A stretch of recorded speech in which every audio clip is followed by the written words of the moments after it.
the Gateway Center at SUNY-ESF. This building stands as the formal welcome to the College of Environmental Science and Forestry. Just a few steps away, another iconic edifice, this one familiar to basketball fans the world over. You'd be hard-pressed to find a player that wouldn't jump at the chance to take the court in the Loud House. Tonight, seniors take a curtain call and rivals collide as they vie for the Barkeater Cup. It's the Paul Smith College Bobcats and the SUNY-ESF Mighty Oaks. College basketball, live from Syracuse, next on ESFTV. From the Carrier Dome in Syracuse, New York, ESFTV proudly presents USCAA college basketball. Tonight, the SUNY-ESF Mighty Oaks welcome the Paul Smith College Bobcats as they battle for the Barkeater Cup.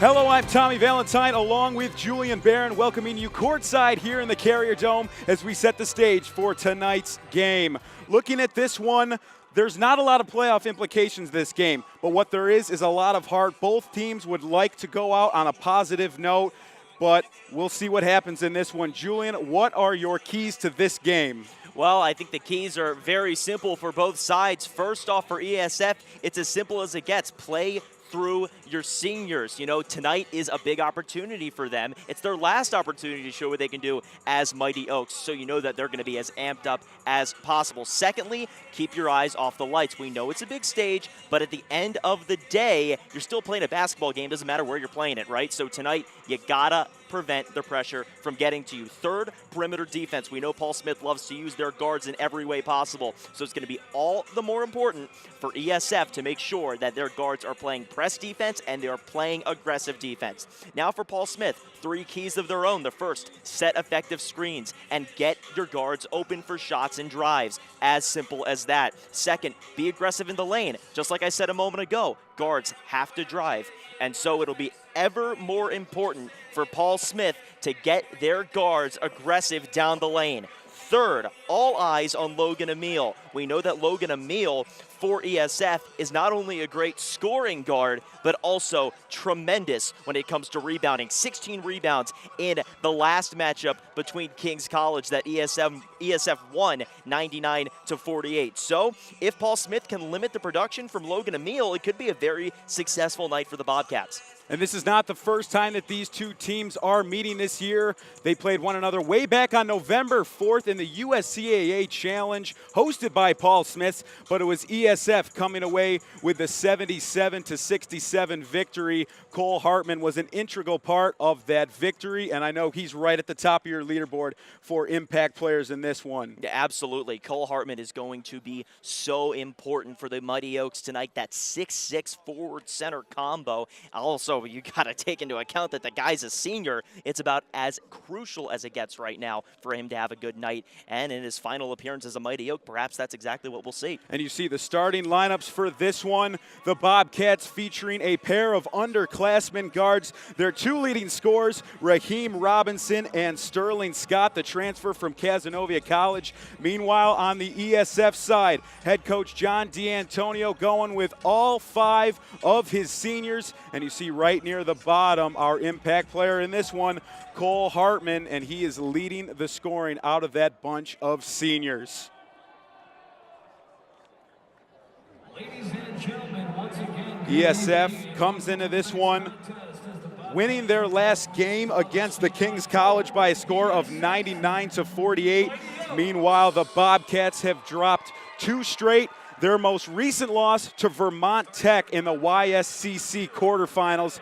So both sides looking to finish this regular season on a positive note. Yeah, and in that loss to Vermont Tech, we saw a really solid performance from Raheem Robinson, 21 points from him, and then 17 points from Sterling Scott. So even in that loss, in a game they quite frankly got blown out in 96-73, still solid production from 2 of their excellent guards. And we know tonight Paul Smith is going to be all about the guards. And this will be the 2nd straight year that SUNY-ESF will be finishing out the regular season in the Carrier Dome. It was a bitter ending last year. They were defeated by Davis College in a disappointing performance. Meanwhile, this is the first time the Bobcats will be playing in the Carrier Dome. However, they did play earlier in the season at the Barclays Center down in Brooklyn, New York. But certainly a different atmosphere in the Carrier Dome as opposed to the Barclays Center. We'll see how both teams respond to that. Yeah, no doubt about it, and we know that for SUNY-ESF, we're right in the backyard of the Mighty Oaks, right? We're right next to campus, but even with that considered, this is not a place that they play in very often. So despite the fact that you're about as close to home as you can get right now, it feels like maybe, just maybe, you're a little bit farther away than that. So it'll be important for the Mighty Oaks to remember, hey, wait a minute, my dorm is just around the corner. And not the same cannot be said for Paul Smith's. It was a three and a half hour trip for them to come here, but they are ready to play and looking to end their season on a high note. We saw the two coaches just a moment ago on the Paul Smith side. Dominique Boone in his third season with the Bobcats. Meanwhile, ESF featuring their first-year head coach, John D'Antonio, and has led the Mighty Oaks to a 7-12 record on the year. On the flip side, Bobcats coming to this one 10-20 on the season. Yeah, both teams with losing records, but it doesn't make tonight any less important. We know that, Tommy, and it's going to be a battle to the finish of everything these two teams have got in the final game of the regular season. It's going to be a fun one from start to finish. A lot of pride on the line, and of course, the first ever Barkeater Cup between these two men's basketball programs. Cole Hartman to meet with Adam Seguin at midcourt.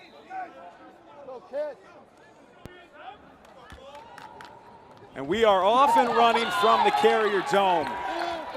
The Mighty Oaks taking the opening tip in the yellow and green. Meanwhile, Paul Smith in the black and white. Hartman taking it right inside on the opening play, but comes up short. And there is the dangerous Raheem Robinson. Mighty Oaks did a nice job keeping him at bay in the first meeting this year. Just shot 6 of 22, still managed 20 points. And Robinson not aware of where he was on the court, steps on the baseline, early turnover. Yeah, you can see Seguin led him a little bit too far with the bounce pass, and Robinson just not able to recover. Those 20 points were a game high. Meanwhile, Cole Hartman led the charge for the Mighty Oaks with his only double-double of the season, 17 points and 11 boards, and he will be matched up on the big fella, Donovan Miller.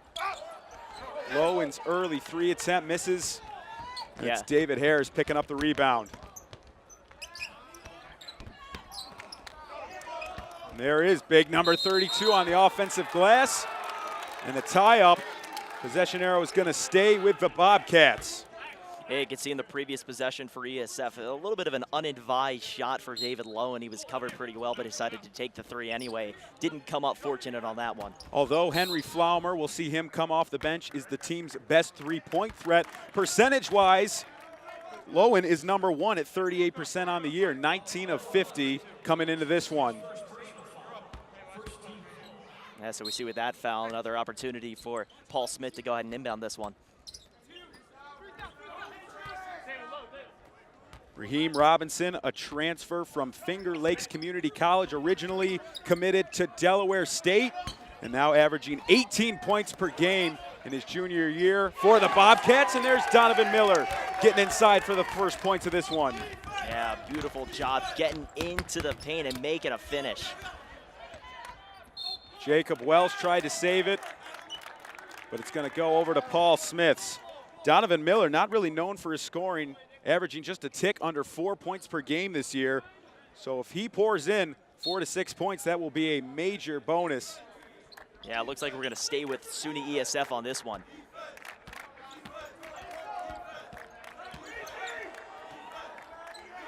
Cole Hartman working on the perimeter.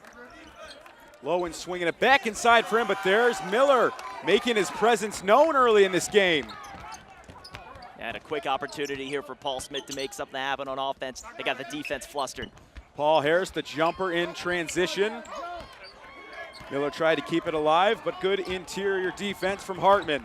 Yeah, Miller trying to use that big frame to get open inside. That time, nothing going for him, even as he tried as hard as he could. Mighty Oaks trying to break the seal offensively. Welsh misses with the floater, but Miller a little too overzealous with that lead pass.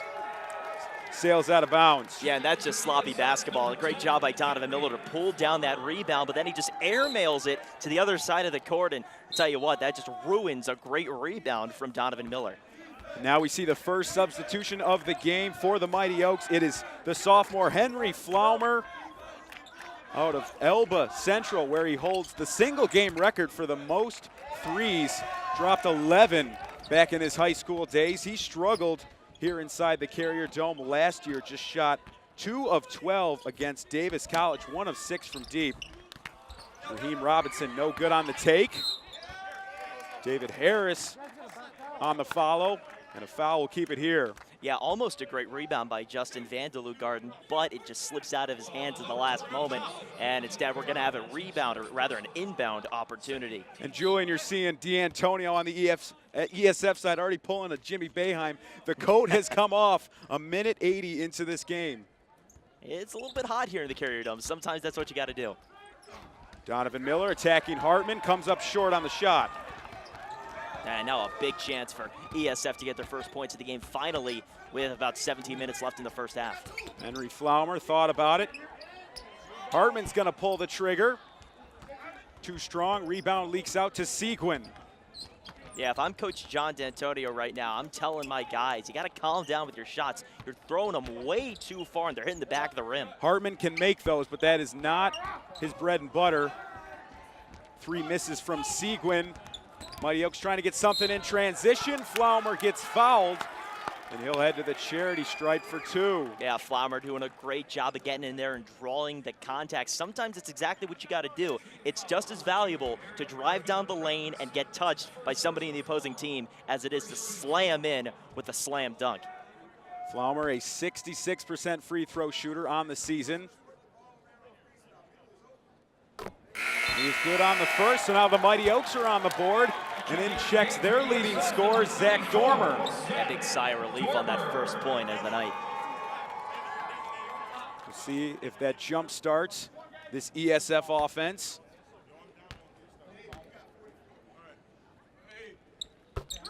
Flaumer 2 for 2, and a substitution on the Paul Smith side. In comes Kenny Smith, one of their top threats off the bench this season. Harris into the lane, collects his own miss. Hartman with the deflection, and it stays with the Bobcats. Now really a great job by Harris at getting inside and trying to finish it off himself, almost getting it on the runner shot, but instead goes out of bounds, and it'll stay with Paul Smith, thankfully, for Harris. Harris, a tenacious rebounder, averaging just under 7 boards per game. That is top for the Bobcats.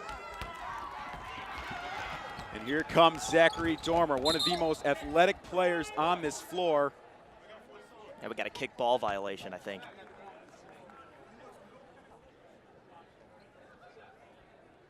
Dormer, just one of a trio of talented sophomores that the Mighty Oaks feature. We've seen Flaumer, now Dormer in, and not too long from now we'll see Cole Paradise, the big man. And there's Dormer with the left hand. Oh, a beautiful job by Dormer to get away from his defender and then drive inside the paint near the ACC logo. He pulled ahead of his Paul Smith counterpart and gets open for 2. When we spoke with John D'Antonio, he said, when Zack Dormer goes, we go. One of the top attitudes on this team. And he will be an integral part if the Mighty Oaks want to get a victory in this one. Now watch Paul Smith here. They may try and open something up inside. Now with ESF leading 4-2, they want to dominate the paint if they can. A low-scoring affair. Nearing 4:30 expired in this opening half. Both teams maybe still adjusting to those bright lights you mentioned earlier. Paul Harris no good, but the follow. Now look at that. They go inside with that high lob pass just barely over the head of an ESF defender. And Lowen at the other end in transition. All of a sudden, we got a scoring frenzy tonight, Tommy. Now a pair of Mighty Oaks wait at the scorer's table. Paradise set to check in, and the talented freshman Logan Emile. And right on cue, here they come. Checking in for ESF number Yeah, so ESF's going to give their guys a chance to take a breather here, and I think rightfully so. You're in a situation where you started off really with just no points to show for your efforts, and all of a sudden you got a lead with 15 minutes left in the first half. Got to take advantage of the momentum. And for the majority of this game, you will see either David Lowen or Justin Van de Lutgaard out there at all times. Their main ball handlers, although Henry Flaumer is in the top 3 in assists on the season. Sterling Scott, what a feed. Harris with the hesitation, and he ends up missing the shot. Emil pulls down the board. Logan Emil, a big 6'3" freshman out of Palmyra, New York. Now watch Parodies here, setting up a great assist. Flaumer's got the triple. And once again, a great job by Cole Parodies of backing up inside and saying, I'm watching the perimeter. Who's going to get open? He pinpoints his pass, sends it over, and sets up the 3 masterfully. ESF now with their largest lead of the game, 9-4, and Flaumer leading the charge with 5 points. When we spoke to some of the Mighty Oaks earlier in the week, he said that one of the biggest challenges of playing in the Carrier Dome was dealing with depth perception. So far, I'd say Flaumer's combated that problem pretty well. Yeah, once again, when you're playing on one of the biggest stages in the nation, you got to just take a breather, right? I think that's the most important thing. It's very easy to let the pressure get to you and to have a situation where, wait a minute, I'm not used to seeing this big wide open space behind the net that I'm shooting at. But sometimes it's better to just take a breather, clear your mind, and do your best. And a situation like this, I'd say being calm is key. And that's what they touched on. This is not your average high school gymnasium. There's no white backdrop behind the hoop. There's only more and more seats. But so far, the Mighty Oaks handling their environment well. Certainly helps that they got that first game in the Dome under their belt last year, albeit in a losing effort against Davis, but experience nonetheless. You can see Robinson there was trying to cut in on a drive, but instead had to keep it outside the arc. 2 seconds to shoot. Robinson's going to throw one up, and it goes down. And sometimes that's going to happen for you. Robinson trying to get something going on an offensive setup play. Instead, he has to step back and take the 3. And that time, the basketball gods were in his favor. Robinson, his 185th three-pointer taken this year. He's taken the 4th most three-pointers in the conference, but at the other end, Cole Paradise getting into the box score with a 2. Yeah, Paradise with that great back jumper. And quick hands from Zack Dormer. 4-on-2 for the Mighty Oaks. Flaumer went for the acrobatic finish, couldn't get it to drop, but it will stay with SUNY-ESF. Yeah, all of the momentum in this game has shifted to SUNY-ESF. It started off with Paul Smith riding the momentum as hard as they could, but instead, ESF has snatched it away, and now the Mighty Oaks are as mighty as they can be. D'Antonio digging deep into that bench. On comes the freshman, Trevor Hansen, and it's a fellow freshman, Logan Emil. Yeah, Logan Emil last game against King's College had 16 rebounds, but tonight, maybe he'll be looking to score a little bit more rather than pull down boards. Sterling Scott on the drive, draws the foul. Emil not known for his presence around the perimeter, just his 3rd three-pointer of the season. Sterling Scott, the southpaw, a tremendous free throw shooter. He calmly hits the first. Yeah, he is not a guy that you want to send to the line. This guy, this sophomore transfer from Cazenovia, a very dangerous presence here tonight, coming back to Central New York.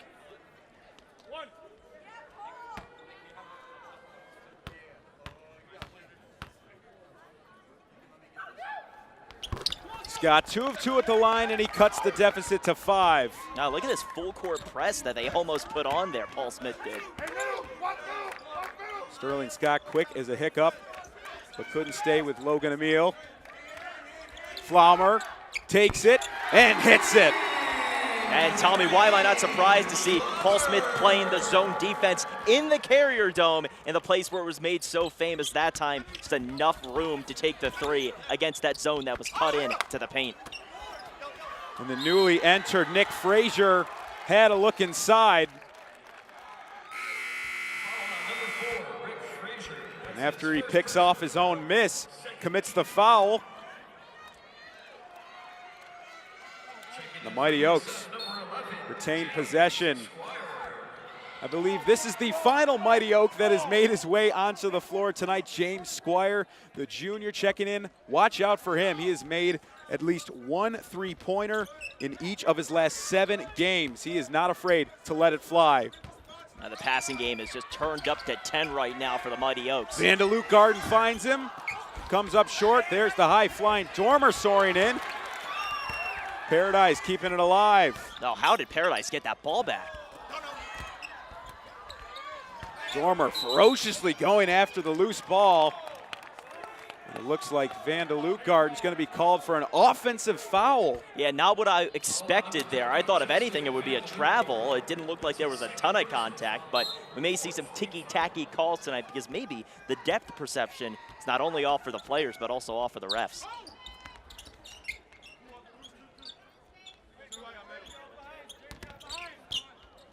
Sterling Scott has been a busy man in this one. Top 2 in nearly every statistical category on this team besides blocks, which you can understand considering only stands at 5'10". And a great finish there from Drew Schoenberger, doing a great job at getting to the bucket, getting a great bounce off the back of the rim and in. Dormer, the drive and kick. Parody says, why not? Bottoms! Just an incredible shot from Cole Paradise, again with a pinpoint three-point shooting coming from the SUNY-ESF Mighty Oaks tonight so far in the Dome. Oh, and now a wide open look. Logan Emile finishes at the other end. The Mighty Oaks having no problem with that depth perception. No, they are not. They are firing on all cylinders, up now by double the score of Paul Smith. Where do the Bobcats go in need of some offense? No Raheem Robinson on the floor. Frazier drives inside. Miller cleans up the finish and puts it in. No, and that's what a big 6'6" frame will do for you inside. But the speedy Logan Emile breaking out behind the Bobcats in transition. And Miller laying in to his fellow teammates. I think Donovan Miller was also saying maybe that was an offensive foul. I think that was the argument he was trying to make, saying that perhaps he was a little bit out of control there, was Emile, but instead Emile's going to be standing at the line for 2.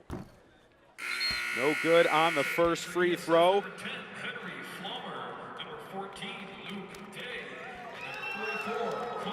And we did miss one Mighty Oak. In comes Luke Day. And he'll actually be checking in after this Emile free throw.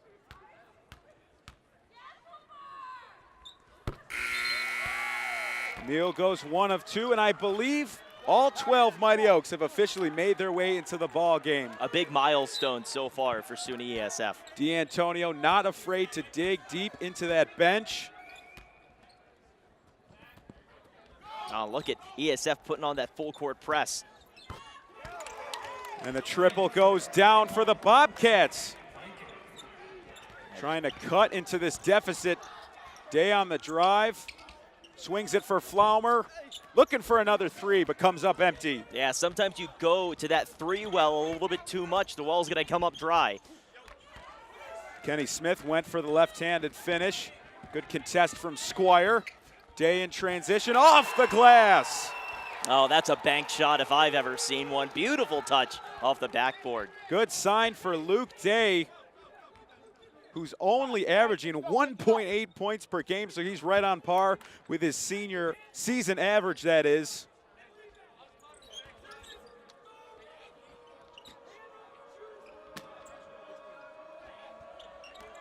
Robinson back on the floor, driving baseline. And Seguin, with 5 seconds left on the shot clock, gets fouled. That is going to go against the newly entered Day. Yeah, they call it on the floor, so I think Seguin now going to check out. Seguin, by the way, a native of Baldwinsville, New York, just a little bit northwest of Syracuse. Wouldn't be surprised if he had family members here.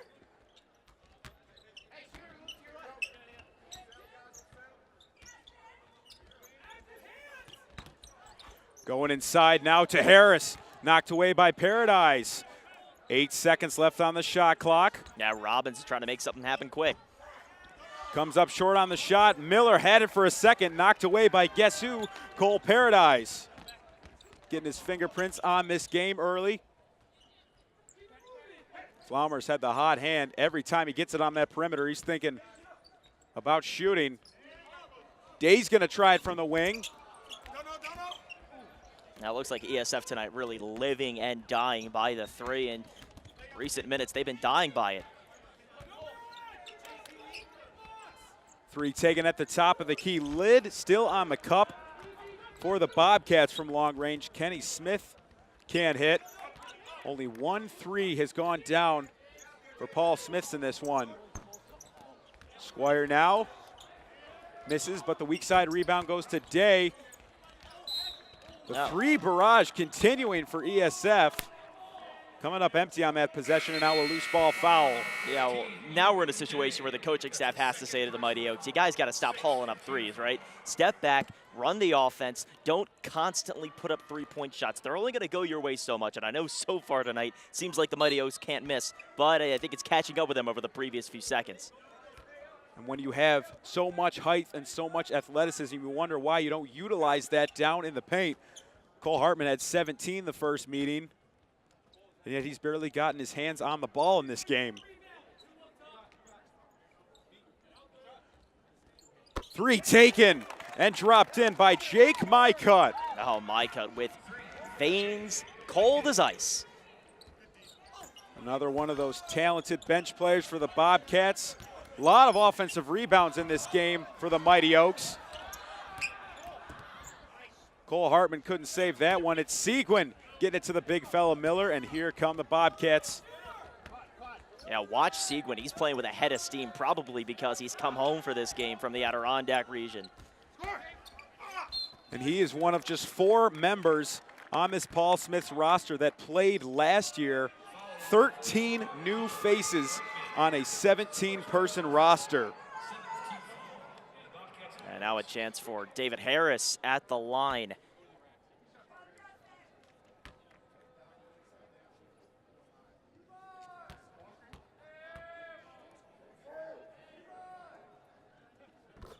Harris good on the first. Don't look now. The Bobcats creeping back into this one. Harris can make this a 4-point game.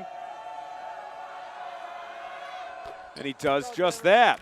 Oh, man, Harris, knowing how important those points were to push the Bobcats back within 4. Now that they're both on the floor, it is going to be fun to watch the battle between Zack Dormer and David Harris, 2 of the more athletic players on this court. And there's the quick hands from Mycutt. Up ahead. Rolls off the table. Couldn't get the friendly roll. Now Dormer takes it all the way. I'll be honest with you, that one looked like all ball to me. I'm really surprised they called the foul. Looked like just a tremendous job of getting the full hand in there, but instead I think we're going to get the foul and a trip to the line on the shooting foul. The big fella, Donovan Miller, can't believe the call. Foul. Now Dormer, a chance at the line. Dormer, a 70% free throw shooter, 2 strong on the first. Let's go.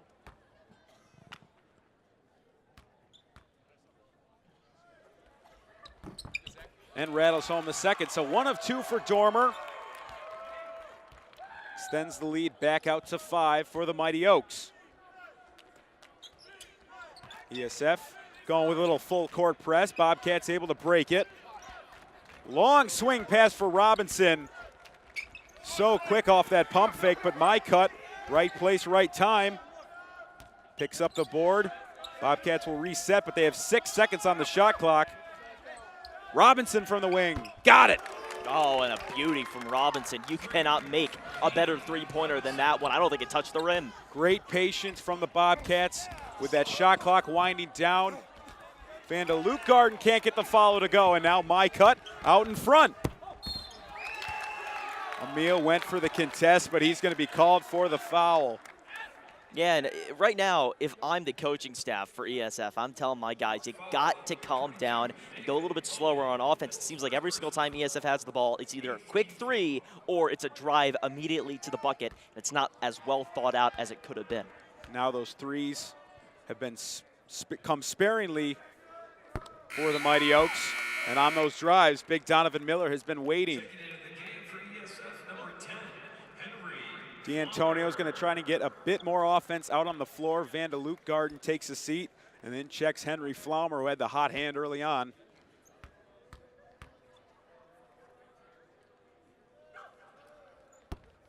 Mycut has provided a spark off the bench. He has the Bobcats trailing by 1.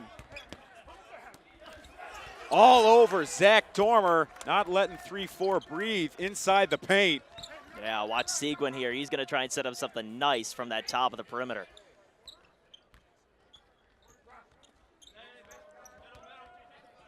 Raheem Robinson going to try again from 3. Got another one. Oh, Raheem Robinson putting the Bobcats on his back tonight. 2 tremendous threes, and all of a sudden, Paul Smith grabs the lead. Shaking off the struggles from that first meeting in which he shot 6 of 22. Now where do the Mighty Oaks go for offense? Emil tries for 3, comes up short. Weak side rebound for Flaumer, and he's going to earn a trip to the line. Yeah, Paul Smith doing a real nice job of playing defense. They're just sort of unfortunate for them as they just barely lost hold of their cast iron defense, and they're forced to put the foul onto the shoulders of number 10, Henry Flaumer. Saw the field goal percentages just a moment ago. Nothing too pretty to see there. Paul Smith just above 33%. Meanwhile, ESF 9 of 23.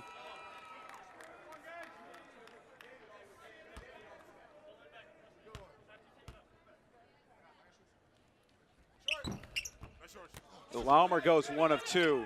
Yeah, disappointing there. Flaumer really wanted a chance to tie this game. Now a dangerous lineup on the floor for the Bobcats. Yeah, try and go for that, I guess you could call it the windmill shot from David Harris. Maybe a little bit too fancy. Maybe a little scoop action. He went up and under. Dormer, drive, kick, Lowen for 3. Can't hit. I think we're going to get over the back. So possession will stay with ESF, but the struggles continue for the Mighty Oaks from deep.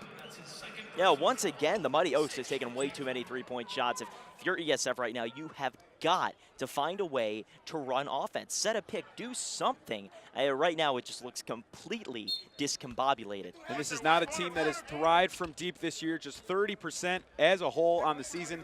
That ranks 5th in the HVIAC. You can see ESF still trying to penetrate this zone with no luck. Flaumer, deflected by Miller, but number 32 is going to get charged with a foul. Yeah, just as I say that, ESF does find a way to get in on that zone and draw the foul. D'Antonio will be very pleased with Henry Flaumer, one of their best free throw shooters, consistently getting to the line as he's done in this one. And you got to convert once you get there. Misses back iron on the first. Now we're sitting in the Carrier Dome. We're talking about ways to beat the zone. If you're ESF, let's harken back to the easiest one. I know it's not the, perhaps it's not the most common one, but tonight maybe they're just going to need to lob the ball up to the basket and let somebody go up for a big slam. Flaumer 1 of 2. Maybe if you talk to somebody like Roy Williams or Coach K, they'll have some insight on how to break the zone. They've been doing it for the last 30 or so years. Yeah, they know all too well.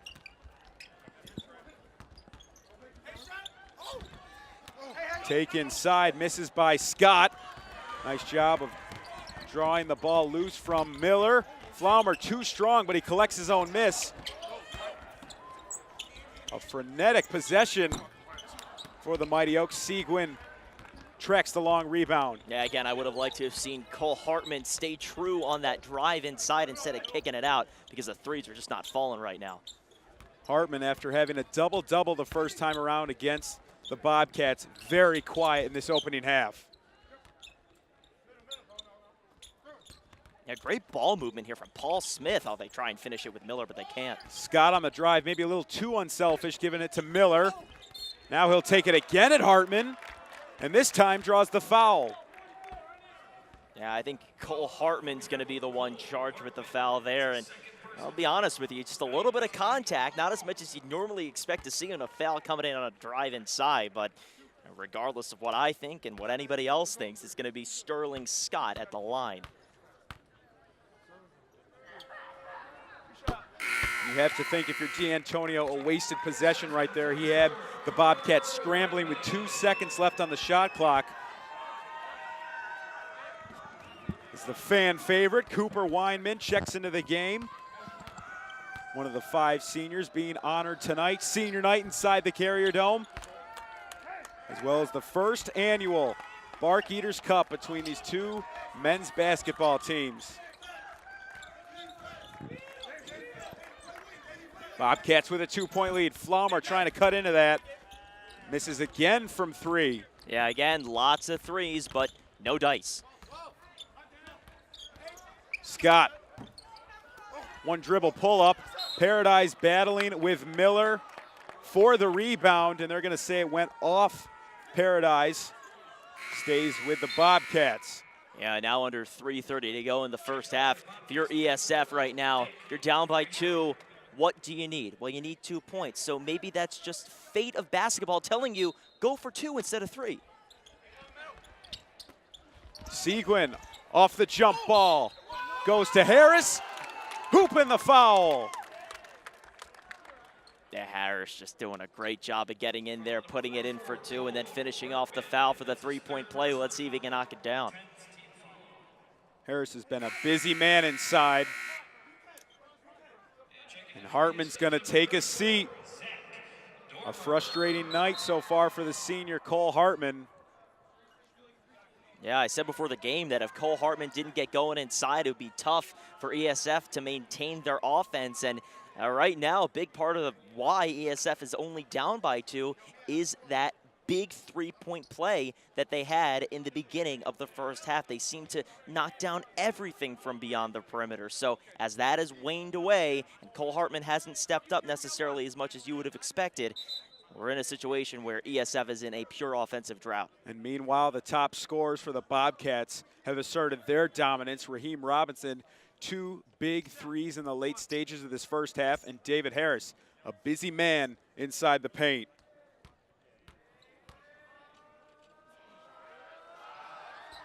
And he is good on the old-fashioned 3-point play. Paul Smith's now up by 5 and pestering the Mighty Oaks with a full-court press. Dormer's lead pass too far out of the reach of Weinman. Valiant effort to try and save that, but to no avail. Yeah, let's talk about how somehow he's able to keep that ball in bounds and pass it behind his back. I know it didn't actually turn out too well for ESF, but man, what an effort. You got to respect it.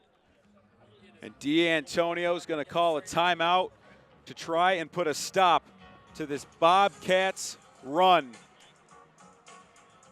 Yeah, I think right now, if you're ESF, you got to be telling your guys, once again, I mean, it's the message that we've been hearkening on for all the first half. Stop taking threes, and wait a minute, what's the last thing? Stop taking threes. There's no reason to continue to press the Bobcats from beyond the arc. It has not been working, and I know they say if it doesn't work at first, try again, but sometimes you got to just stop trying. They've tried again, but it hasn't paid off for them.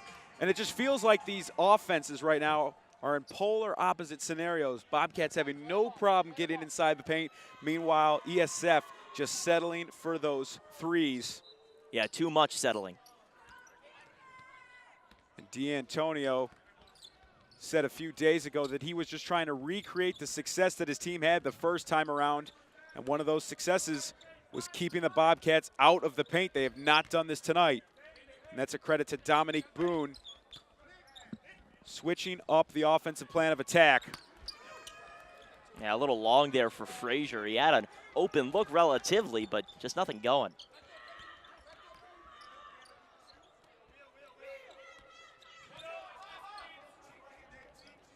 You can see ESF keeps trying to run some sort of screen, some sort of offense, trying to pull somebody open, but against this zone, that's just not going to cut it.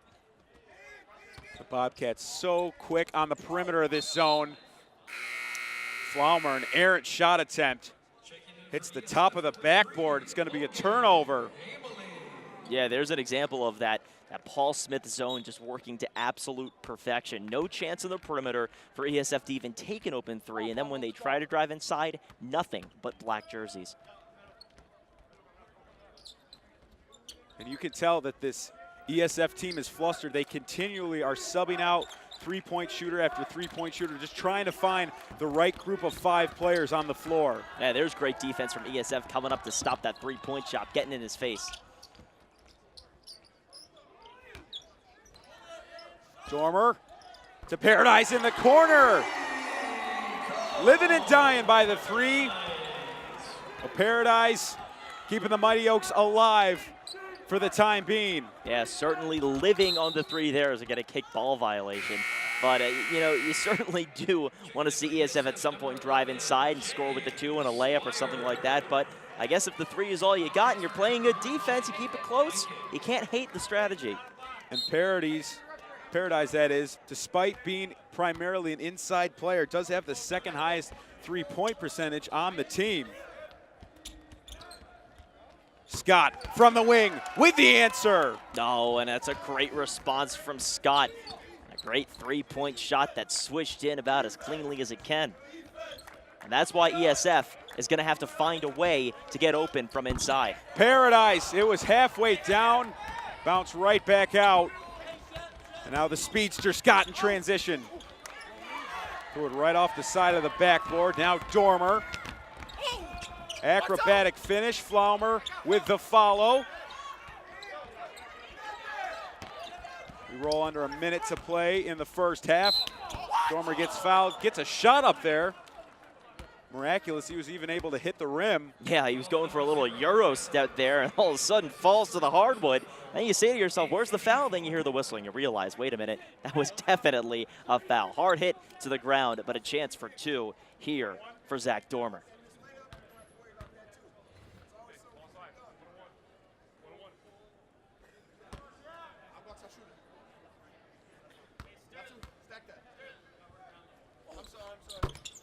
Dormer hits the front end of the 1-and-1. Certainly have to think that D'Antonio is going to be drawing up some ways to get him and Hartman the ball more than we've seen in the first half. Oh, no doubt about it. And I think the primary concern in the locker room at halftime is beating the zone. No matter who you're using to do it, the Mighty Oaks have got to find a way to get around this stark Paul Smith zone. And ESF has played a zone themselves all season long. But it's Paul Smith that has had the advantage with their zone. My cut, why not from deep? Shot clock turns off as Paradise takes in the long rebound. And the Mighty Oaks will hold for the final shot. Yeah, ESF can make this a one possession game rather here in the final moments of the first half. See the Mighty Oaks under 30% shooting from the floor in this first half. And now an offensive foul is going to spoil this final possession. And now Paul Smith will have 3.6 seconds following the front end of the 1-and-1 from Sterling Scott.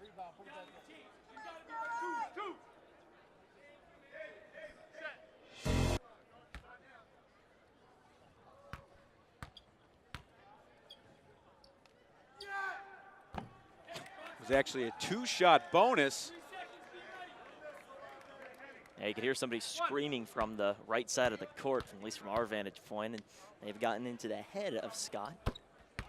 He's able to go 1 of 2, now 4 seconds for the Mighty Oaks. Flaumer up ahead to Paradise. The last second heave comes up a bit short, and that is going to bring us to a close in the opening half. Paul Smith, an impressive 20 minutes of play, and they lead this one 39-33. Stick around for the halftime. We will have the president of SUNY-ESF, Dr. David Amberg, joining us in just a moment. Keep it here. You're watching USCAA basketball on SUNY-ESF TV.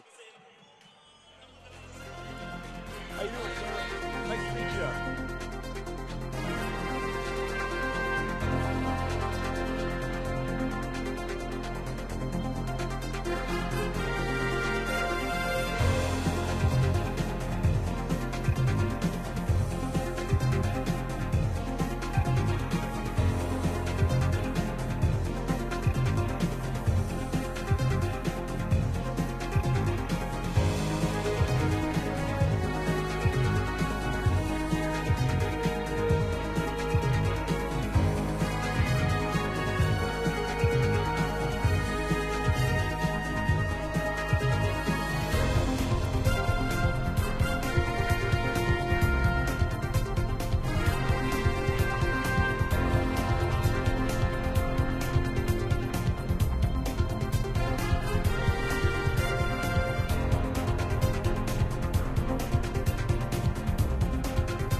Inside the Carrier Dome, halftime between the Paul Smith's Bobcats and the SUNY-ESF Mighty Oaks. Special guest joining us for our halftime festivities, Dr. David Amberg, president of SUNY-ESF. David, great of you to join us. Nice to be here. Great to be out for the Mighty Oaks. Absolutely. Big game. What do you make of the Mighty Oaks performance in that opening half? Well, you know, we got off to a pretty good hot start, had some good three-pointers.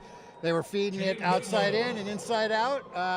Lost their pace a little bit. They got to get it back here in the second half, but I know we beat them earlier in the year by 6, I believe. So got it by 10, actually. By 10. We're hoping to take the Barkeater Cup back with us this year. So. And Dr. Amberg, can you tell a little bit, and we've got a lot of viewers out there that may not be familiar with the happenings on the ESF campus. Can you talk a little bit about the Discovery Challenge and what's been going on the ESF campus in regards to that?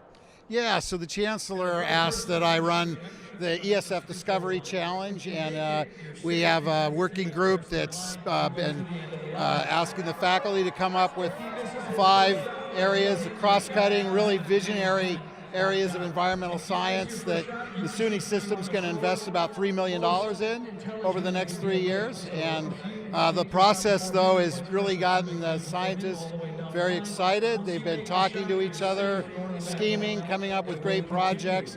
We had initially about 26 projects. It's gotten down to about 13 projects. Every one of them is transformative and that addresses really important issues about the environment, engages the faculty, involves the educational programs. Just really, it's been a totally positive experience for the campus. And Julian's got all the insightful questions, Doctor. I'm just asking you about the basketball game. What do you think is the most important point? How would you like to see this second half play out for the Mighty Oaks?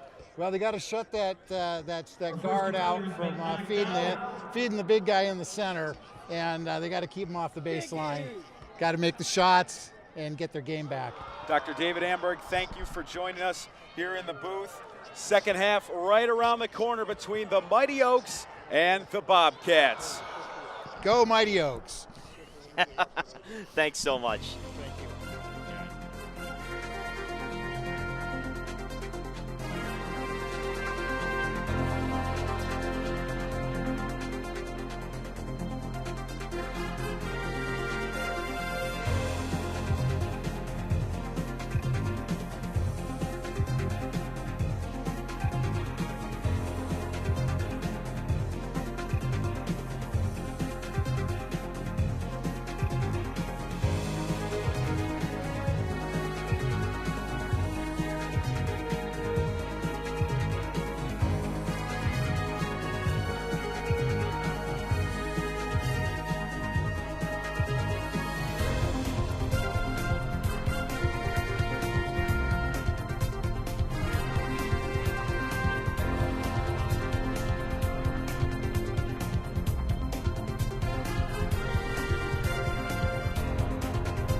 Just about set to open up the second half of this inaugural Barkeater Cup meeting between the visiting Paul Smith College Bobcats and the hometown SUNY-ESF Mighty Oaks. When all was said and done in that opening half, it was the Bobcats with the 6-point lead.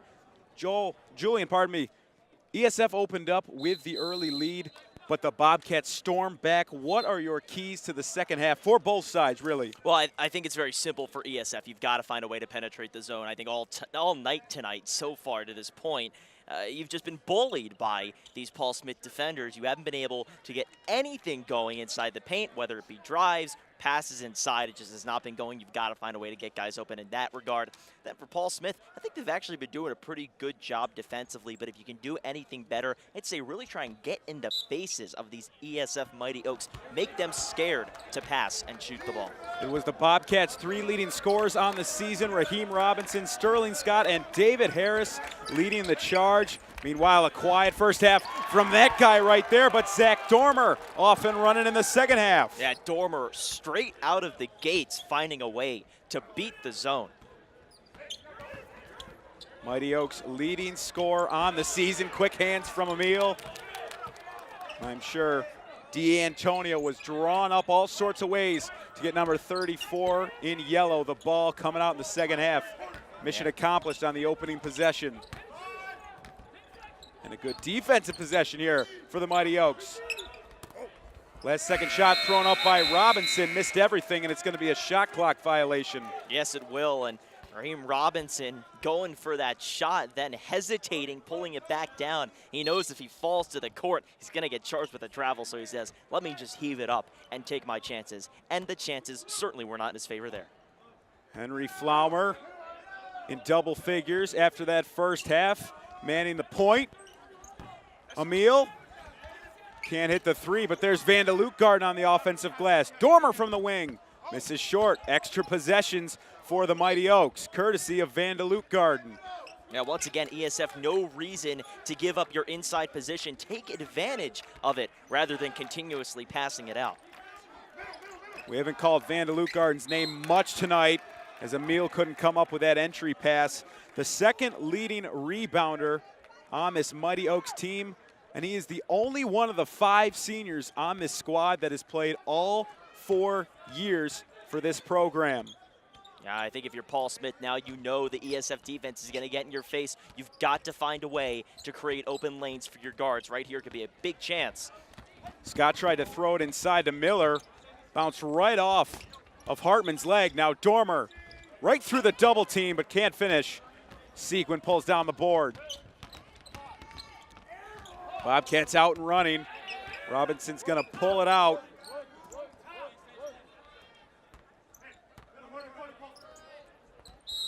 And Scott took too many steps. Yeah, that he did, and I think he knew it too as he was coming in for the shot. Just hesitated back a little bit as the whistle blows and it turns over. But tell you what, ESF's got a prime chance right now. The Bobcats have not found a way to get their offense rolling so far here in the second half, so it could be a big chance for the Mighty Oaks. Nice idea for Van de Lutgarden to try to get Hartman involved, but the pass was picked off. And I believe that is going to be a foul on Van de Lutgarden.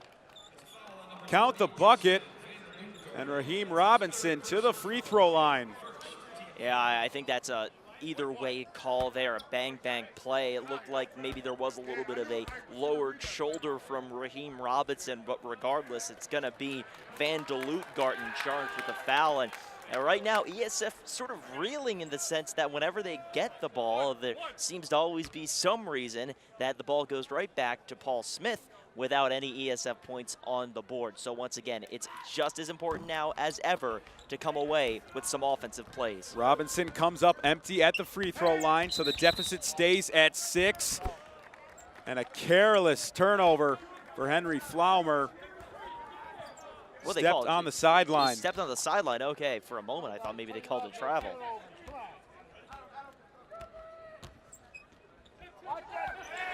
Flaumer with the pick and takes it to the hole for 2.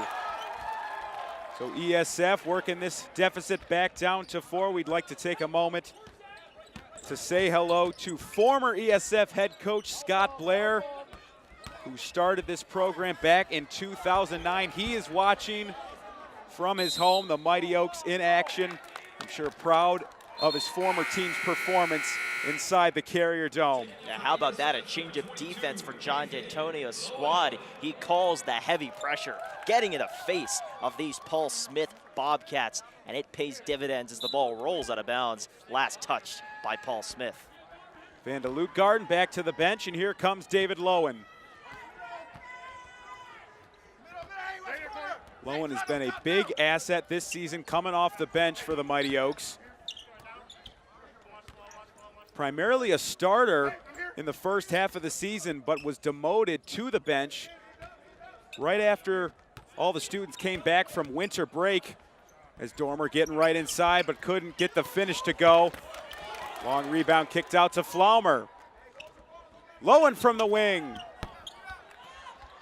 Can't hit. Hartman tried to save it, but he is unable to. Back over to the Bobcats. And again, we're yet to see ESF with a clean look. Instead of taking the shot from three, going in on the drive and either getting the shot or drawing a foul. I think that dichotomy there between those two outcomes is really what ESF needs to focus on.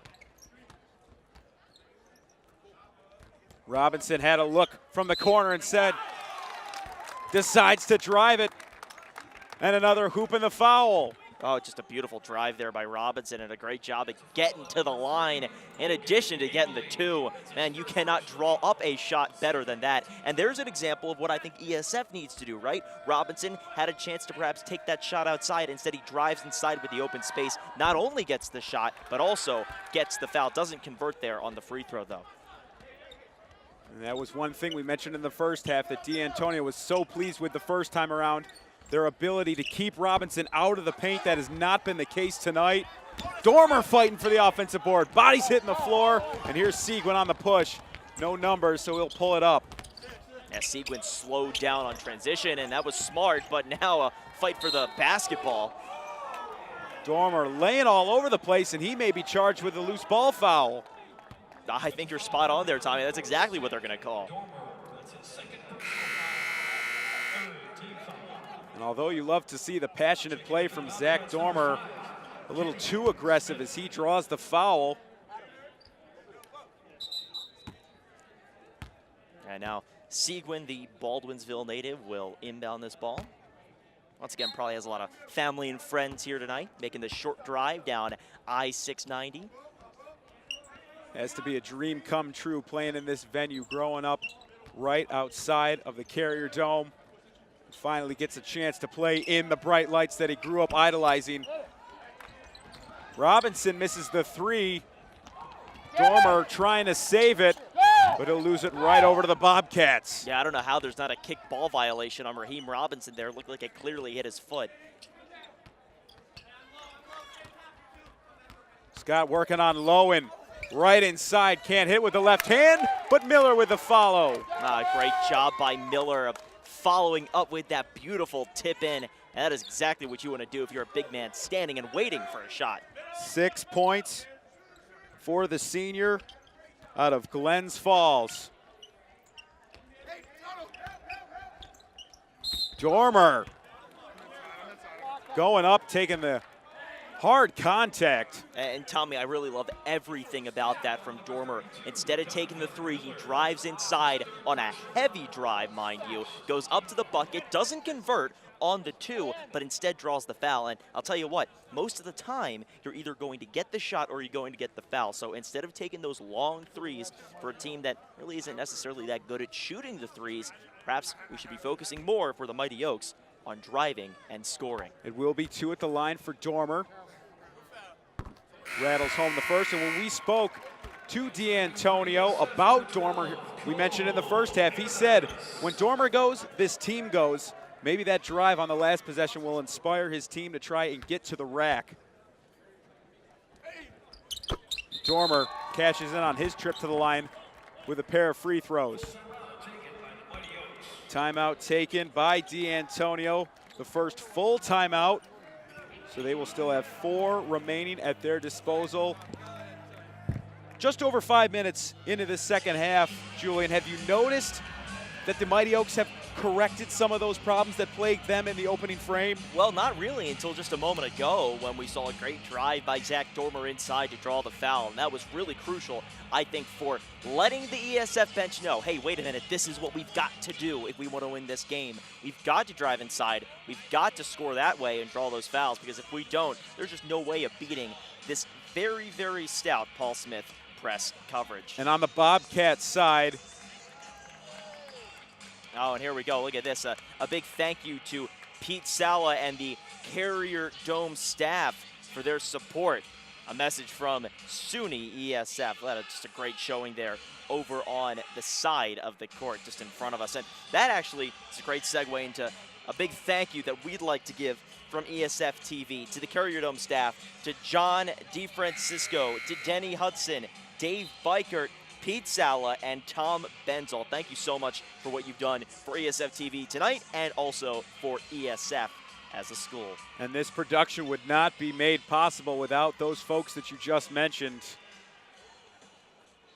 First ever year that the Barkeater Cup is coming to the Dome, and I'd say it's been a pretty successful inaugural meeting. Absolutely. Now we are going to be joined in just a moment by ESF Athletic Director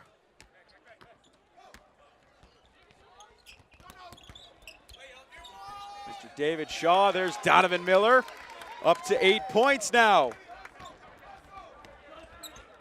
Yeah, just a great job by Miller, getting in there and laying it in beautifully, getting the right bounce, and sometimes that's all you need.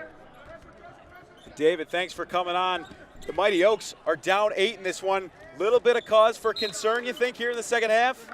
Fellas, a lot of time left in the game. A lot of time left in the game, for sure. Yeah, now we were talking just a moment ago about how ESF may need to focus a little bit more on driving to the bucket instead of taking a lot of threes, as we see here. Let's see if we're proven wrong. No, we weren't. What do you think?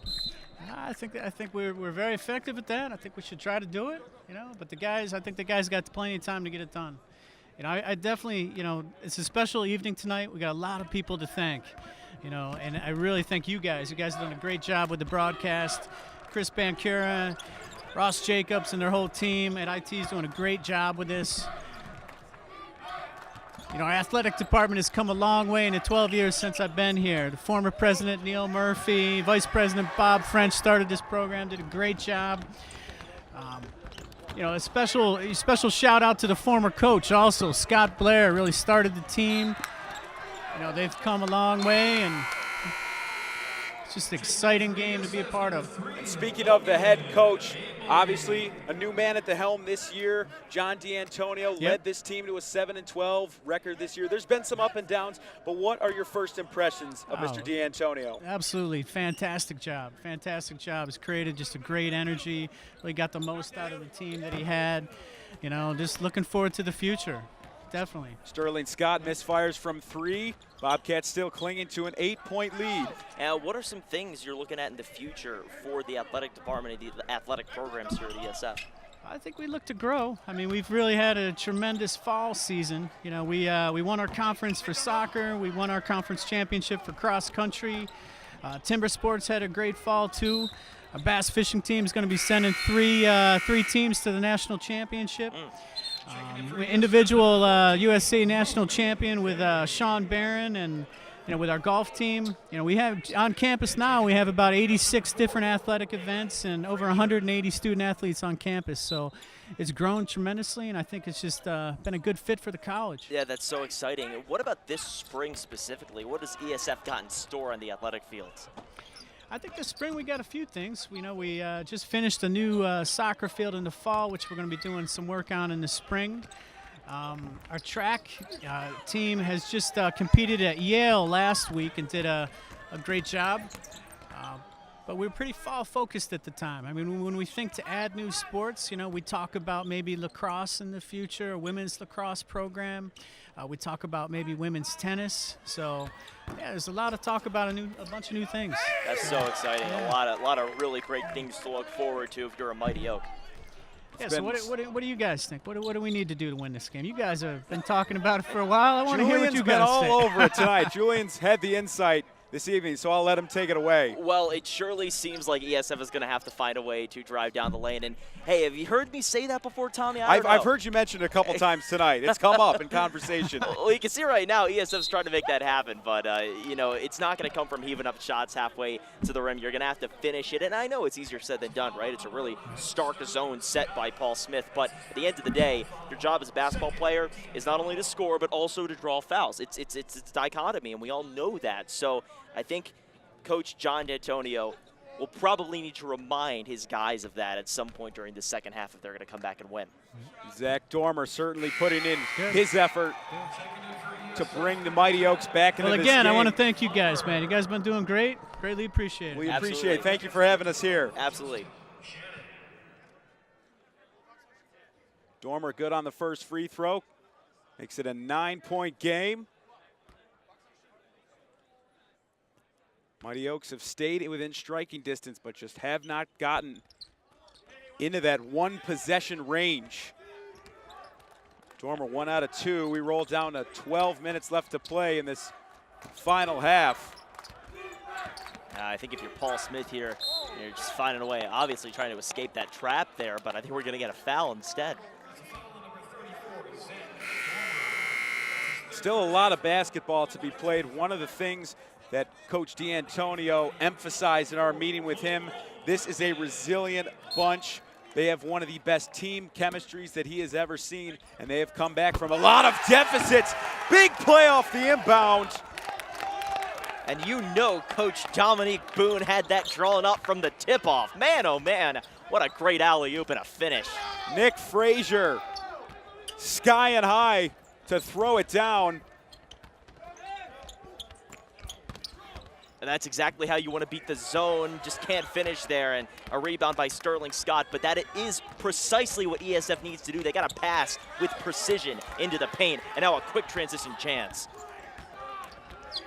Frazier could not follow up his rim-rattling dunk from a moment ago. What a story to be able to tell the rest of your life, be able to tell your grandkids, hey, I threw one down in the Carrier Dome. And to have it on video. And Sterling Scott extending this Bobcats lead out to 13. And right now we're seeing a very interesting back and forth. We're seeing both teams do the same thing on offense, driving to the bucket. The difference, Paul Smith can finish, ESF can't finish. And another turnover. Henry Flaumer took a lick, but there was no foul call. It's a really smart job here. Sorry to cut you off, Tommy. No, you're fine. It's a really smart decision by Paul Smith, just to take a moment back, and now they've turned it over. But numbers for the Mighty Oaks. Great lead pass. Luke Day dropped it off for Logan Emile. And while his team gets back in the scoreboard, D'Antonio is going to call another timeout. Well, I was going to say that it was a good decision for Paul Smith to step back and maybe chew a little bit of clock and bide their time, but instead they promptly turned it over and make me look like a fool. No one could ever do that, Julian. Oh, gosh, don't flatter me too much. 10:30 left to play in the second half. ESF's trying desperately to stay within striking distance. With the way they have shot the three ball tonight, they're not going to cut in that deficit quickly. It's going to take some time, but time certainly still on their side.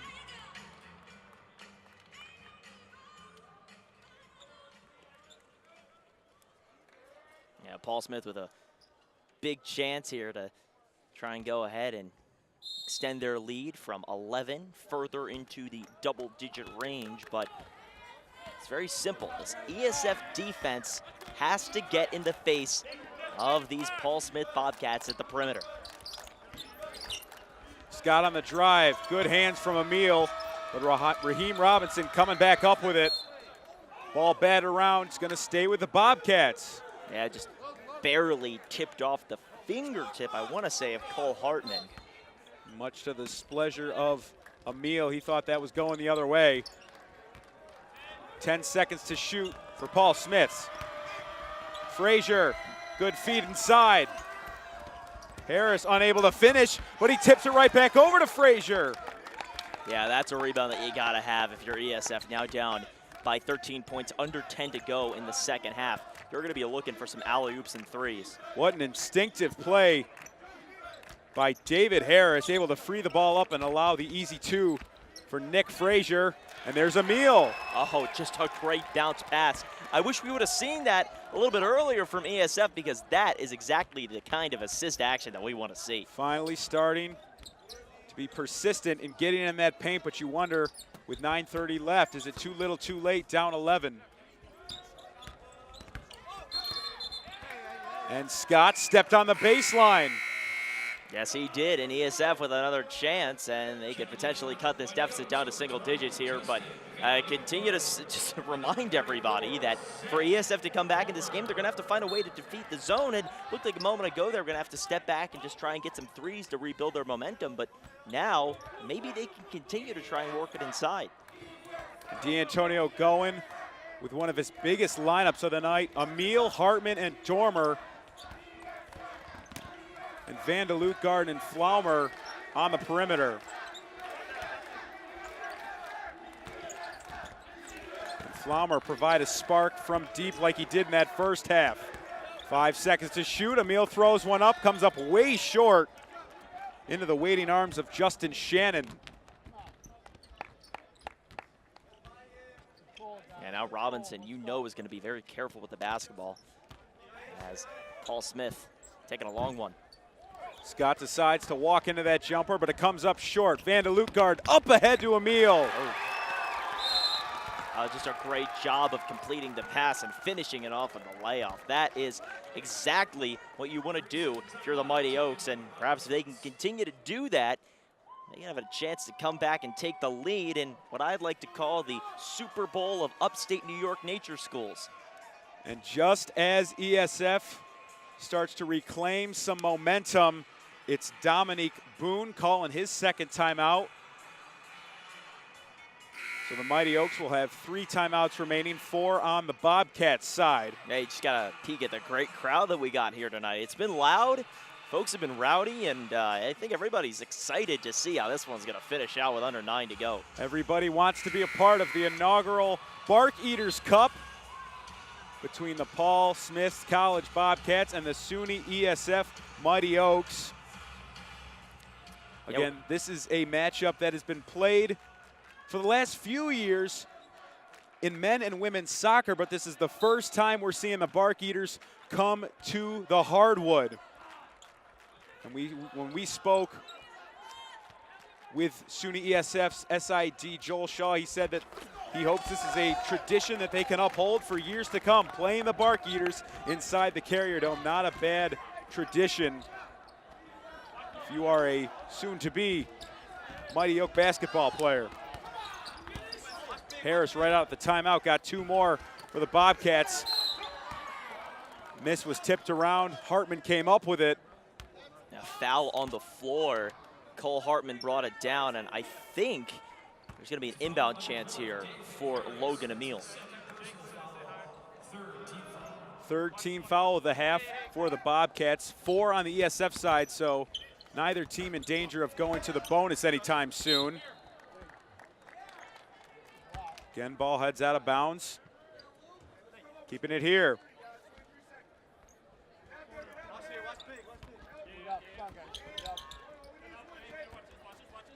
Dormer pulls the trigger from the baseline, nothing but net. That's a great take there by Dormer. He knew that he was a little bit mismatched there, trying to come in on a drive, and a great steal.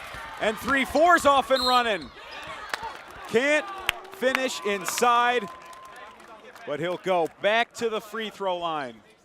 That's just as good, right? You're going to have a chance to bring 2 points on here, and I think if you're Dormer, the name of the game is salvage points any way you can, and even if you don't sink the 2, you're going to get a chance to get 1 and 1 here with 2 free throws.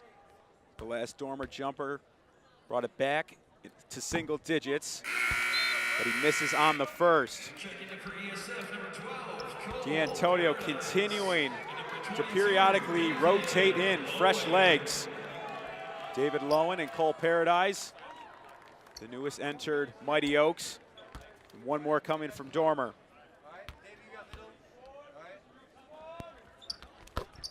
1 Zach Dormer dropped 19 in this building a year ago against Davis College, and he's starting to pick it up offensively in the second half. And Dormer with the steal, and gets it wedged in between the backboard and the hoop. We've seen a little bit of everything in this game. And Seguin getting charged with a foul. Another chance for Dormer at the line here. And all of a sudden, the Mighty Oaks are storming back. They're down by 8. Dormer with a chance to make it 6.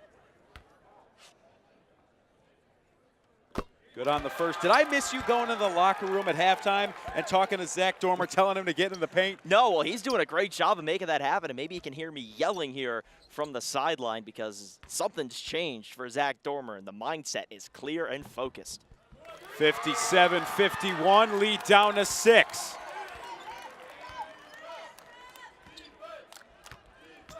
When Zach Dormer goes, this team goes. Mighty Oaks are trending upwards. Dormer goes for the easy lay-in instead of the emphatic slam, and the Mighty Oaks are loving it. And right now, it is Paul Smith College versus Zach Dormer. He has put this team on his back, and just like that, it's a 4-point game. Another timeout taken by Dominique Boone, trying to stave off this resurgent run led by Zachary Dormer. Yeah, it's about as impressive as it gets from Zach Dormer. Just this consecutive scoring output that he's provided. The ESF Mighty Oaks starting it off with a shot, then going to the free throw line, attacking on a couple that way, coming right back around after the steal, after receiving a great assist, putting it up for 2.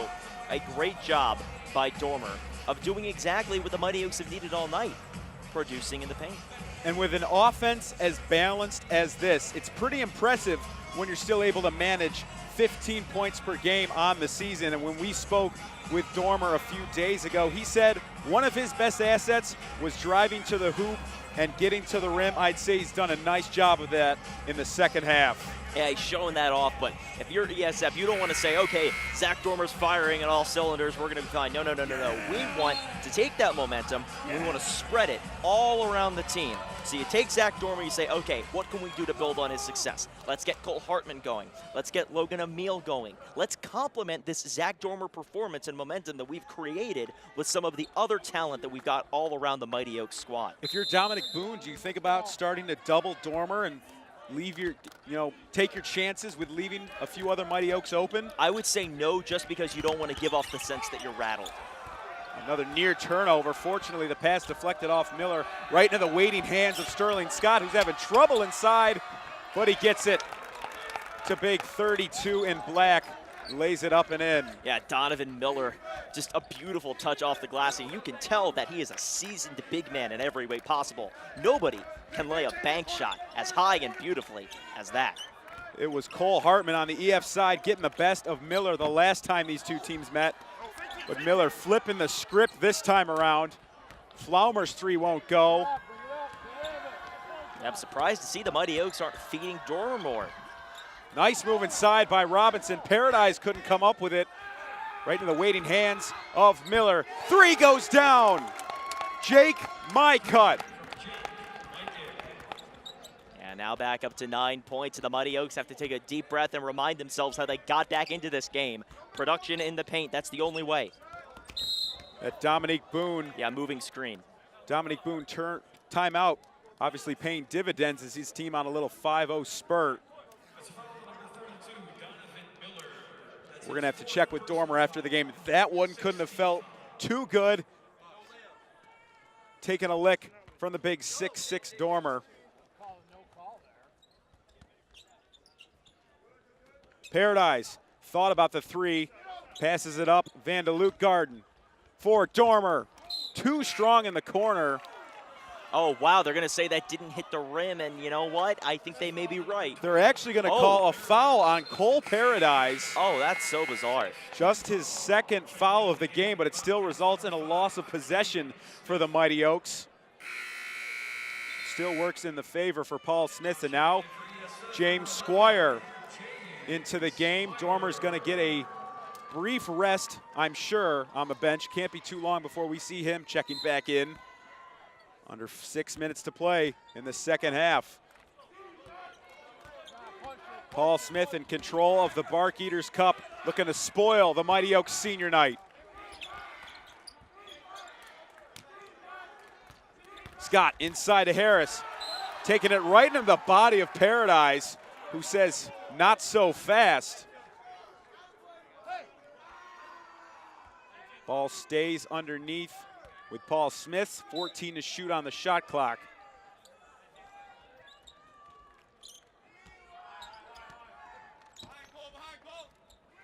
Tip pass by Van de Lukard. Quick feed inside to Harris. Squire there.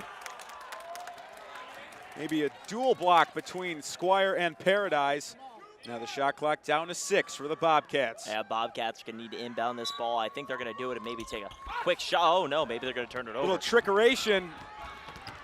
Kenny Smith tried to inbound it right off of Cole Paradise. Didn't work out too well. And now at the other end, a foul going against Paul Smith. And that one charged to Smith. So if there's a foul charge to Smith on Paul Smith, is it the whole team that takes the foul? Jeez. That's a good question. That's a tough right? one. You got to know. So at the line, a chance for ESF to tack on to David Lowen. Best free throw shooter on this ESF team. His first one of the night goes down. Lowen, one of the most humble players you will meet. We mentioned earlier in our broadcast that he was demoted to a bench role in the second half, and when we asked him about that, he said, of course I was disappointed, but I thought it was fair. I wasn't playing well, and he has still provided a lot of help coming off that bench. He really acts as a third coach. As a deep three goes down, Jake Mycutt playing the game of his life. Now Mycutt just with ice in his veins. And Flaumer answers right back with 2. Mycutt's season high is 19 at Florida International on January 3rd, and he's got to be coming up on that. Harris underneath, gets it to go in. Yeah, now a 10-point ball game, under 5 to go. ESF got to play with some urgency. Paradise, another triple, rattles it home. Oh, just a beautiful shot from Cole Paradise. Just amazing how he can put that one high arcing into the air and swirl it in. A frenetic last few minutes as the PA announcer now lighting a fire on the ESF crowd, who now comes to life chanting defense. That's not something you hear every day. I haven't heard that many Syracuse games now. Robinson with the turnover. Did he travel? Is that the call? I'm not sure if he's, it looked like he might have stepped on the baseline. I didn't see a turnover call. Yeah, I didn't see a hand motion, but I sort of assumed that he traveled. He may have stepped out of bounds. But regardless, the bigger story is that it's ESF ball. They're down by 7, 4:17 to go. And if you take a look at who's on the court right now, I don't see Zack Dormer, but wouldn't be surprised to see him check in soon. He got a breather right around the 6-minute mark, and he is yet to check back in. ESF has gotten the lead down to as little as 4 points, but they haven't quite been able to reclaim that lead. They've gotten close, but not close enough. Now, if you're D'Antonio, do you think, when do I put my leading scorer back into this game? Yeah, well, we want to thank all of you for tuning in here on ESFTV tonight. It's been a great one to this point, and I think we're going to have a photo finish. 7-point ball game, the Mighty Oaks on their senior night, last game of the regular season, a chance to make a statement in the Dome. Does it get much better than this? Barkeater Cup senior night inside the Carrier Dome. No, it doesn't. It's been a blast doing this game with you, Julian. Same to you. David Lowen having some fun as well. Triple goes down. And all of a sudden, it's a 4-point game. Just an incredible shot from Lowen. Cannot expect any better from your perimeter shooters. The senior showing up on senior night. Double comes. Robinson right through it. Harris trouble inside, turns it over. Now, ESF began this game getting the majority of their points from the 3. Maybe they can finish it the same way that they started. Flaumer, dribble drive. Still trying to work it around the perimeter, looking for that 3 ball, would cut it to 1. Hartman, the turnaround, comes up short. It's been a rough outing for Cole Hartman.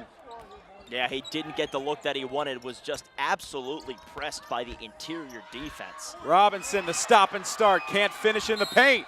And a loose ball foul. Lowen got tangled up with David Harris, and it is going to be charged against David Lowen. Yeah, time is now of the essence for ESF. It'll be an inbound for Paul Smith, but if you're ESF, you want to play the absolute tightest press coverage you've ever played, because one guy gets open, gets some kind of score, whether it's a 2 or a 3, and you're looking at a mighty deficit with under 3 to go. And here comes Zack Dormer with 2:43 left to play. Harris on the inbound. And maybe a ticky-tack foul underneath. Yeah, they call the foul on Cole Paradis, and it looked like maybe just a little bit of hand contact, and now a little conversation going on under the basket between Cole Hartman. I think that one might have gone against Hartman, Julian. Yeah, it may have. You certainly wouldn't expect to see Hartman fired up about a Paradis foul, but at the end of the day, it looked like Paradis touched him more than Hartman did, so I'm not sure. And this will be a 1-and-1, both teams with 17 fouls. Harris, a big miss, comes up short. Lowen looking to push, but now he'll slow things up. Flower on the drive, taking it right at Miller, can't get it to fall. But a good look inside for Flower. You have to like that shot selection. No, you do, and now we're gonna see when ESF goes to that high pressure full court defense, they're playing a tight zone now. Scott stepped out. Stepped on the baseline. Oh my goodness. Just a critical miscue from Paul Smith. He had a wide open lane to take it to the bucket. Takes a bit of a back step, and that one landed on the orange perimeter. Scott may be a sophomore, but he's had a few freshman errors tonight, despite having a nice contribution in the box score. Down to the wire. We roll close to 2 minutes remaining in this second half. Yeah, ESF just looking to penetrate that zone any way they can and cannot find one of their guards to drive. Paradise from the wing. The weak side rebound taken by Miller. Robinson looking to push. His team's up 4 and there's only 1:40, and now he'll back it out. Yeah, ESF would really benefit from a screen offensively. Scott, too strong off back iron. Where do the Mighty Oaks go for some offense? Oh and my. Dormer, an ill-advised pass picked right off by Donovan Miller. A wasted possession. You have to feel like that was if you're an ESF fan. No, it definitely was, and Paradis was open, but the pass was just a little bit too far led to the left. Harris boxed out by Lowen. ESF still in the zone. Seguin trying to go baseline. Cut off by Dormer. 3 seconds to shoot. Robinson misses, and Vanderloop Garden with the board. Huge miss, and now a quick response. Mighty Oaks staying alive. Foul underneath, and a 2-shot foul. Henry Flaumer to the line. So now the situation is about as simple as it gets, right? You go, you make these 2 shots, it's a 2-point game, you can play your defense, you can trust your guys, rest your laurels, and do what you do best, play the game plan. But if you miss these 2 or miss one of the 2, you may have to resort to the foul. Rattles home the first.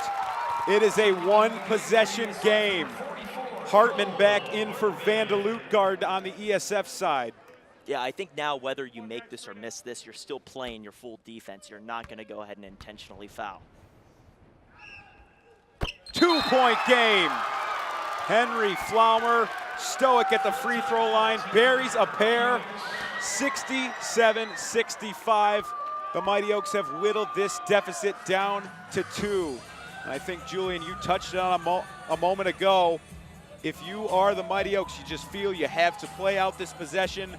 53.8 seconds left on the game clock, and if they play out this possession and get a stop, they can hold for the last shot of the game. That they can, and I think the most important thing to tell your guys, if you're Coach D'Antonio right now, is take a deep breath and relax. That's all you can do, right? All you can do is play the best basketball that you know how to do. Obviously, when you get the ball back, you're going to want to try and set some sort of offensive scheme to get a guy open, perhaps get a drive.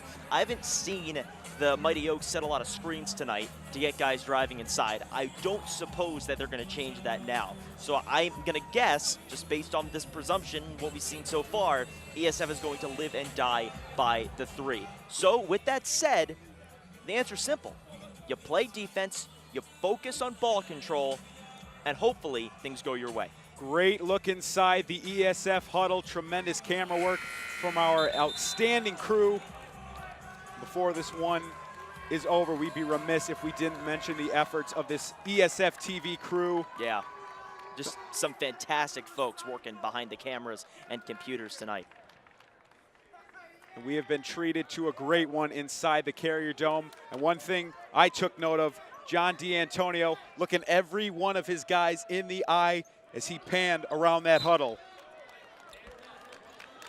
This is where you test to see what your team is made of. Sterling Scott with the ball in his hands. Working it back and forth with Robinson. Pass tipped away by Paradise. Yeah, staying with Paul Smith, probably the right calls. Paradise clearly the last one to touch that one. And now with 37 seconds left on the clock, this is it for the Mighty Oaks. If they can get a stop, they can hold for the last possession. 10 seconds left on the shot clock. Robinson goes baseline. Hartman with a denial. Now ESF with a chance. Let's see what they decide to do. They may go for the lead. D'Antonio not calling a timeout. He's going to let his team play this one out, and now he gets it called.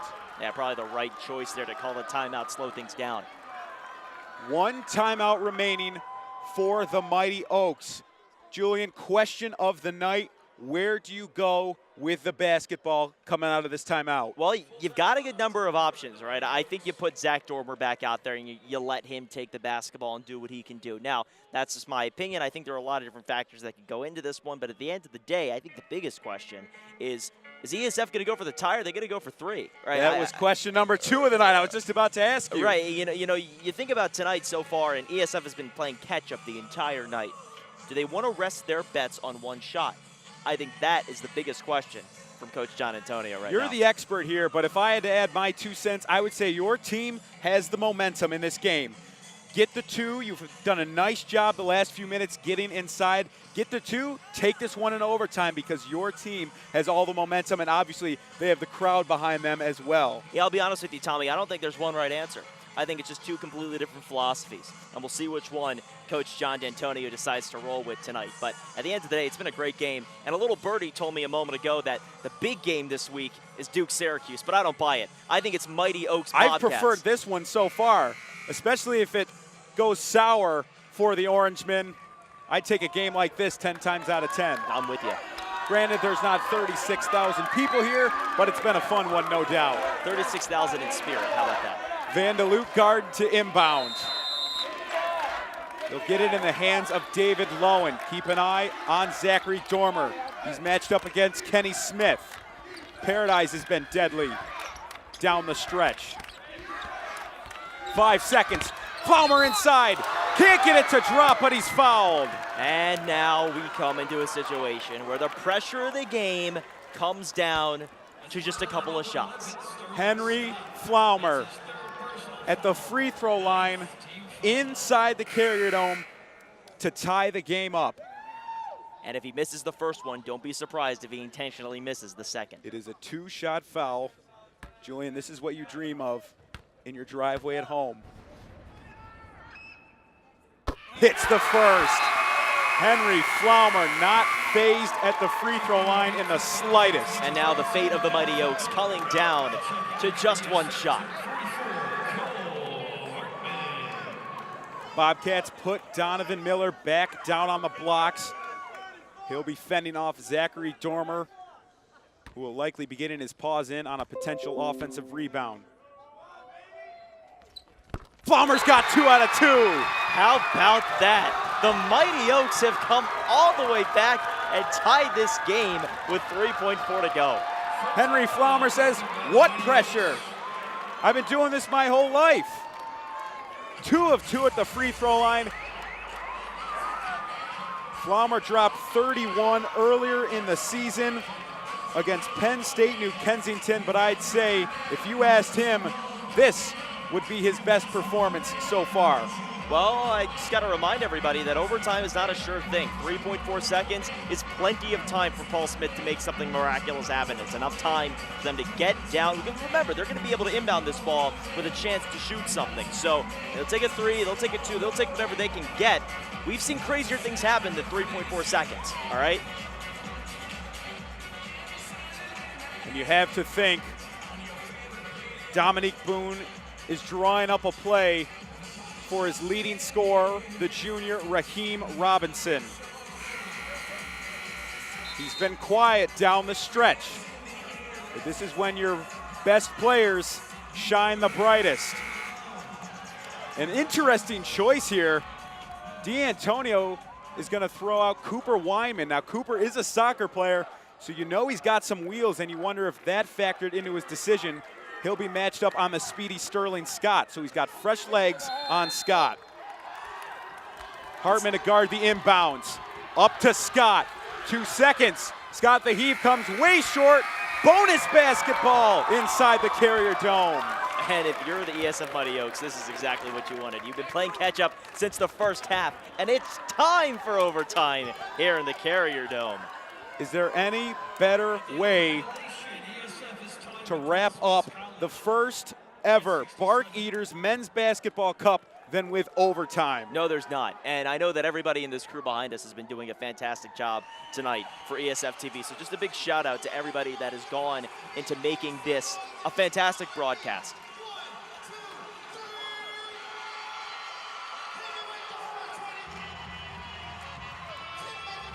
So here's the current situation. We stand at 67 points apiece between the ESF Mighty Oaks and Paul Smith's College Bobcats here at the Carrier Dome. We'll have 5 fresh minutes on the clock for OT, and we'll see who comes out victorious. Now, if we're tied again at the end of the first overtime, we'll go to double overtime, but Tommy, we're so far beyond that. We can't even think about that. And take a look at the magnificent Barkeater Cup sitting courtside tonight, getting a prime view of the overtime action, seeing who it's going to go home with. Brand new trophy. Looks like it's got a nice coat of shine on it.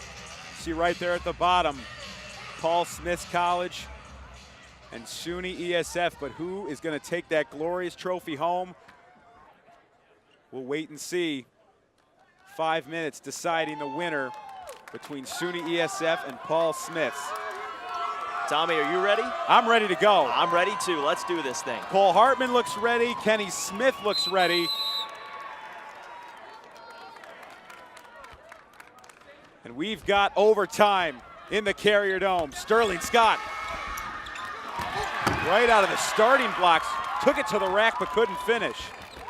Now ESF with a great chance to build the momentum in overtime and make a statement first score. It would be the first lead of the game for the Mighty Oaks since the first half. Parodies, double teamed. Flaumer straight away. Off target.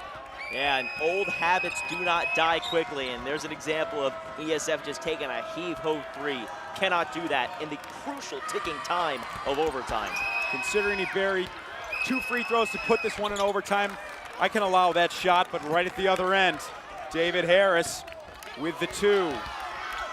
Dormer, his turn, answers back. Yeah, that's just a great job of fundamental basketball right there, working it inside, finishing it off with a beautiful layup. And that is the way that ESF will most likely be able to overcome Paul Smith tonight. 69 apiece, back to Harris. Going with the left hand. Flaumer saves the board. Now the question, under 4 to go, what do you turn to? Do you go to your perimeter shooters? Let's see what they decide to do. ESF will try and run an offense. I wouldn't be surprised if they tried to work something to the senior Cole Hartman. And there, right on cue, is number 44, short arms the first attempt. Fortunate to come up with his own miss, and now he will earn a trip to the free throw line. Yeah, so Hartman with a big chance here to knock down 2 shots, take the lead for ESF. D'Antonio going with his bigger lineup, but David Lowen is set to check in at the next dead ball. Hartman gets the friendly bounce. That is the friendliest of friendly bounces right there. That looked like a Tyus Battle home cooking bounce. It certainly did.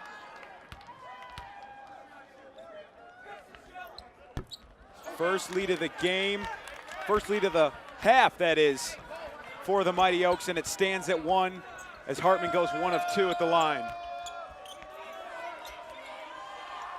Seguin has been quiet since that first half. Harris turns around, pulls up, and puts it in. No, David Harris just getting open on that mid-range jumper and laying it in beautifully. No hesitation for Harris. Bobcats back up 1. Lowen with an open look, passes it up to Paradise. Swinging it around, Dormer couldn't finish in the paint. Robinson, coast to coast, draws the foul. Yeah, and you really can't hate anything about that drive from Dormer. He did everything he could to get to the bucket. Everything but finish, right? It was a great job of getting open, taking the drive, going to the elevation, up to the net, but unfortunately for him, could not get the bounce off the rim. Robinson back to the free throw line, 68% on the year, but he's missed a couple crucial ones tonight. But good on the first. Yeah, now this is a huge free throw. It really determines what ESF is going to play. Going to play for the three-pointer, go ahead and tie the game. Of course, still 2:46 to go in overtime, but it's a big difference between a 2-point game and a 3-point game. You saw right there, Hartman checking out for Vanderloop Garden. Robinson rattles home number 2, so we've got a 3-point ball game. Advantage Bobcats. Lowen looking inside for Paradise. Nothing there. That ball was tipped. Stays with ESF though. Paradise from the wing. Got it! And there you go. ESF down by 3. They got their work cut out for them, and they feed the hot hand of Paradise. The 3 maybe hasn't been going all night for the Mighty Oaks, but they have hit some big ones in crunch time. That they have. Great look inside. Kenny Smith went airborne, still able to feed it to David Harris, and Harris gets hacked. Yeah, ESF certainly has lived and died by the 3. And the question is, now that we reach crunch time and overtime, 2 minutes to go, what will they go to when it's all said and done? What will they go to when the game is on the line? I would not be surprised to see them turn to the 3 again at the final moments. And a miss on the first free throw from David Harris. The Bobcats have done a nice job in this overtime frame, getting to the charity stripe. Can Harris convert on number 2? No, he cannot. Rebound tipped out by Smith, but it's coming up with the Mighty Oaks. That is a huge break for ESF. 2 missed free throws and a free possession. Crowd doing a nice job quieting down as ESF runs their offense. They are raucous on the other end. Now 1:40 to go until the end of overtime. Paradise misses short. Vanderloop Garden, right place, right time. Gets an extra possession for the Mighty Oaks. Oh, and a charge? Is that what they just Cole called? Paradise leaned into Adam Seguin, and it was the junior from Baldwinsville drawn the charge. Wow. D'Antonio is incensed. Yes, he is, and I don't know if I blame him. And that's now the 10th team foul. So both sides in the double bonus from here on out.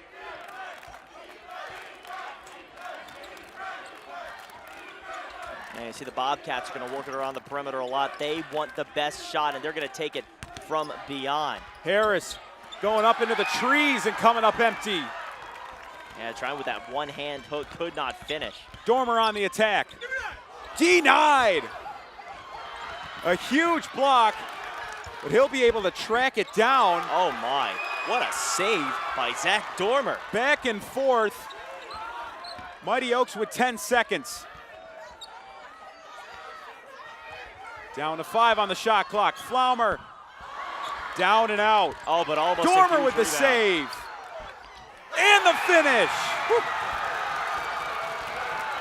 Dormer. 2-point lead for the Mighty Oaks. That's all you can say right now. Dormer, he's taken over this game when it's mattered most. Seguin from the corner. Misses back iron. Paradise with the board. And now ESF is in prime position to close this game out. But let me remind you that 21.1 seconds are on the clock. That's plenty of time for Paul Smith to make something happen. This game is far from over, but a tremendous effort so far in overtime by ESF. Sorry to cut you off there, Julian, but a lot weighing on this trip to the free throw line for Cole Paradise. This will dictate the offensive attack at the other end for the Bobcats. 2 coming for 1-2. Misses back iron. And that's exactly why I said a moment ago, this game is far from over. So it will stay at a 1-possession game no matter make or miss here. And a miss. Bobcats trail by 2. Scott left it for Robinson. Driving inside, and he draws a foul. And you just got to really commend the job there by Robinson of driving inside, getting a little bit wild with the action. He knows that he's either going to draw a foul or he's going to get a good shot. And just a great example right there of drawing the contact. Can Raheem Robinson pull a Henry Flaumer? He's 2 free throws away from tying this ball game up at 75. The Mighty Oak fans are letting him hear it. He rattles home the first. Can you imagine if we'd still be tied with 13 seconds left until the end of the first overtime? I know the Cardinal rule is not to say maybe double overtime, but we might have double overtime. I don't want this one to end anyways. Robinson misses the second. Flaumer with the board. And the Bobcats have to foul. And they do. And they might have just called a flagrant foul. Did he grab the back of the jersey? He grabbed. No, it's a technical. It's a T. They call it on the bench. I don't understand how they could call a technical in the situation on the court. The play happened right in front of us. I saw David Harris grab a chunk of Flaumer's jersey, and D'Antoni was making a strong case for a potentially flagrant foul. I didn't see a T symbol. Did you, Julian? No, I didn't see a T symbol either. I just saw him put his fist up into the air, which normally signifies a standard foul. And understandably, our officials are going to try and sort this one out. Yeah, and you can see Coach John D'Antonio is talking with the officials saying, what's going on here? We got to know what's going on. Right now as it stands, Henry Flaumer will be at the free throw line for either a common foul or a flagrant. And that makes a huge difference in a situation where rebounding a miss could be all the difference. And for those not familiar, a flagrant foul would dictate 2 free throws and possession of the ball. So the Mighty Oaks would have it with 7.6 seconds left.